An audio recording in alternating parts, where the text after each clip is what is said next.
Within the late 3rd and early 4th centuries, there arose a theological crisis by the teachings of an Alexandrian presbyter by the name of, you guessed it, Arius. Most of you guys are pretty familiar with this guy. Now, Arius asserted that the Son was a created being.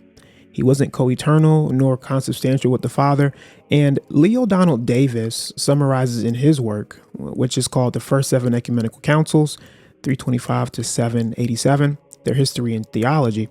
He says, fundamental to his, and Arius, that's my brackets there, fundamental to his system is the absolute transcendence and unicity of God, who is himself without source, but is the source of all reality.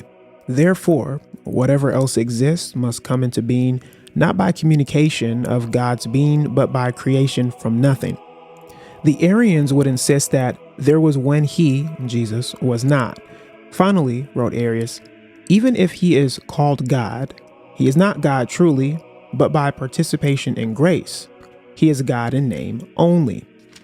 Arius labeled his bishop's position Sabellian and insisted that if the Father had begotten a Son, then the Son began to exist, and therefore there was a period in which he did not exist. By incorrectly employing passages such as Colossians chapter 1, verse 15, where the term prototokos is used for firstborn of all creation, Arius believed that this was the literal origination of the Son. And if we go to Colossians chapter 1, verse 15, the text reads, Os esten ikon tu theou tu aorato, prototokos pasis ktisios. He is the image of the invisible God, the firstborn over all creation. However, within Hellenistic literature, such as its use within the Septuagint, which is the Greek translation of the Old Testament, this term denotes preeminence rather than like a chronological birth order. And we see this from Psalm 89, verse 27. It's pretty evident. So David, although he's the youngest of Jesse's sons, he's declared the firstborn, and he uses this word, prototokon.